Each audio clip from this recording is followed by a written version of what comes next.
La MOUCA a organisé le 16 octobre courant une marche populaire et pacifique dans la ville de Kinshasa pour exiger notamment la dépolitisation de la CENI en vue de la tenue des élections libres, transparentes, inclusives, impartiales, crédibles et apaisées en 2023.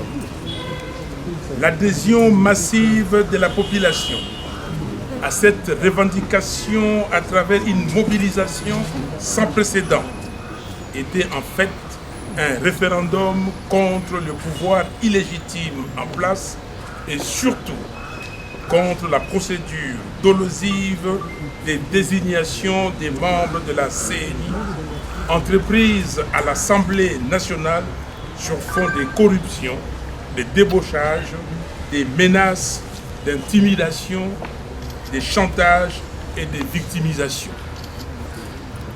Plutôt que d'entendre raison et suivre la voix du peuple, M. Mbosso a témérairement décidé de défier tout le peuple congolais en faisant entériner de manière cavalière et théâtrale une liste incomplète des membres de la CENI avec à sa tête M. Denis Kadima, un proche de M. Félix Tshisekedi. Ce forcing n'est pas différent des conditions de mise en place de la Cour constitutionnelle, et ce, pour servir l'ambition d'un homme qui veut, à tout prix, se maintenir au pouvoir, soit en poussant à l'organisation de mauvaises élections, soit en les retardant. Un tel affront, dirigé une fois de trop contre le peuple congolais, est simplement inacceptable et mérite une réponse appropriée à la hauteur de la provocation. Ainsi, je lance solennellement un appel à toutes les forces politiques et sociales du pays, réellement acquises au changement, à la constitution d'un grand bloc patriotique contre la dictature fasciste qui se met en place dans la négation et le mépris total de la souveraineté du peuple congolais. Ce bloc aura pour mission principale de mener des actions sur terrain afin de faire échec à ces macabres projets de fraude électorale. Chers compatriotes,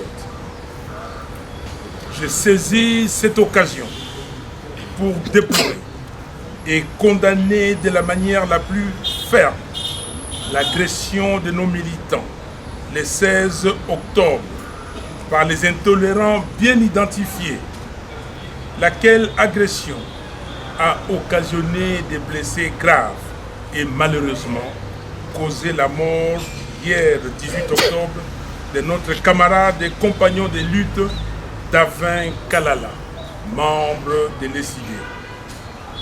S'il vous plaît, je vous invite à une minute de silence pour honorer sa mémoire. Comme si cela n'était pas suffisant, ils ont poursuivi leur œuvre de destruction en saccageant le siège de l'ECD le même jour. Je prends l'opinion nationale et internationale à témoin et j'attends impatiemment que des enquêtes sérieuses soient menées pour identifier les membres de ces milices privées qui sèment la désolation partout où ils se trouvent, attaquent et tuent paisiblement les citoyens. Comme je l'avais annoncé à la fin de mon adresse lors de la clôture de la marche du 16 octobre, je demande au peuple congolais de se tenir prêt pour de grandes manifestations qui seront organisées sous peu en vue de défendre et faire triompher sa souveraineté. Mes très chers compatriotes, l'histoire de notre pays renseigne qu'à des moments clés de notre marche comme peuple, nous avons prouvé à la face du monde que nous sommes capables de nous prendre en charge pour changer les cours de l'histoire. Rappelez-vous les événements du 4 janvier 1959, la marche des chrétiens du 16 février 1992, la marche du 2 juin 2004, les manifestations de la semaine du 19 au 25 janvier 2015, ainsi que le préavis du 19 septembre 2016. Il n'y a pas d'autre alternative aujourd'hui.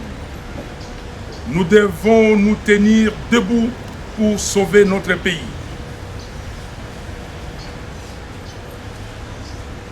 Nous devons sauver le pays.